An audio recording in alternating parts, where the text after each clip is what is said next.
Hello and welcome to this discussion on a poem by William Butler Yeats. The title of the poem is Lake Isle of Innisfree. W. Yeats was a leading poet of the 20th century.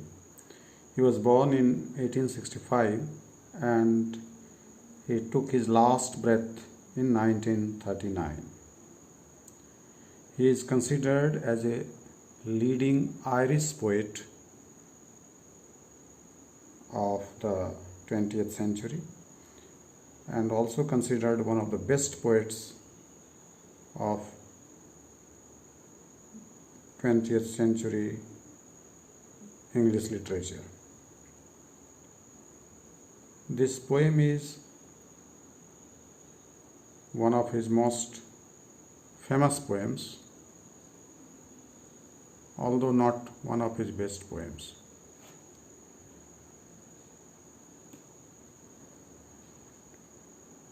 In this poem, he touches upon a very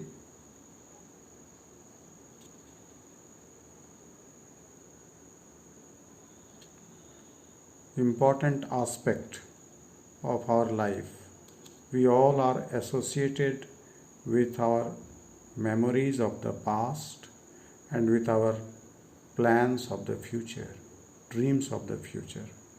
This poem, in a way, uniquely links these two aspects of a sensitive person's life.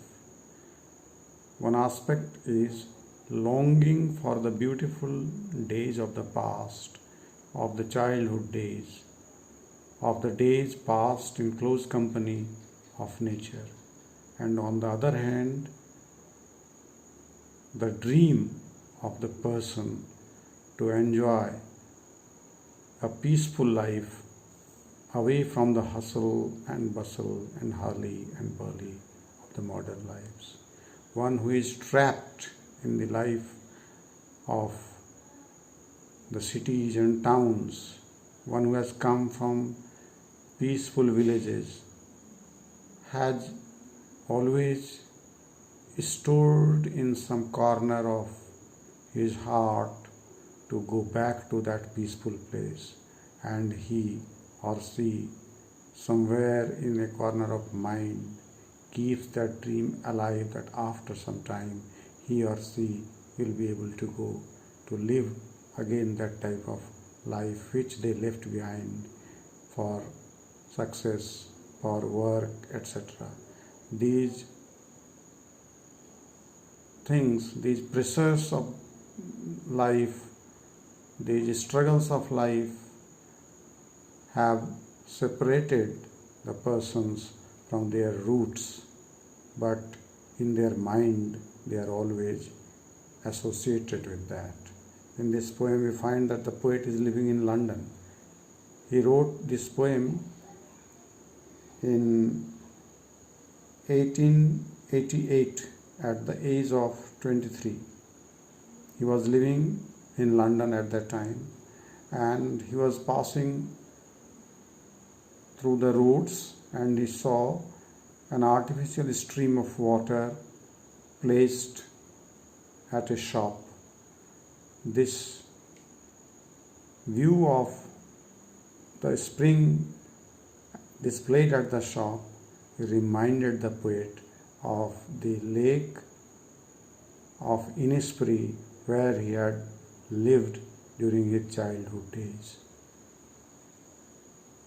Let us come to the poem first. I will arise and go now, and go to Innisfree, and a small cabin built there of clay and wattles made. 9 bean rows will I have there, a hive for the honey bee, and live alone in the bee-loud glade. And I shall have some peace there, for peace comes dropping slow, dropping from the wheels of the morning to where the cricket sings, the midnight's all a glimmer, and noon a purple glow, and evening full of the linnet's wings. I will arise and go now. For always, night and day, I hear lake water lapping with low sounds by the shore, while I stand on the roadway or on the pavement's grey. I hear it in the deep heart's core. This poem is one of the poems which exalts the Celtic revival, which exemplifies the Celtic revival. The interest displayed by the poets in the medieval periods of the Irish life or the Welsh life or the British life. Here, this poem, which consists of 3 quatrains, and all these 3 quatrains are in a perfect pattern. In each quatrain, first 3 lines are hexameter lines in iambic meter, and the 4th line is a tetrameter line. And the rhyme scheme is A, B, A, B in all these 3 stanzas or quatrains.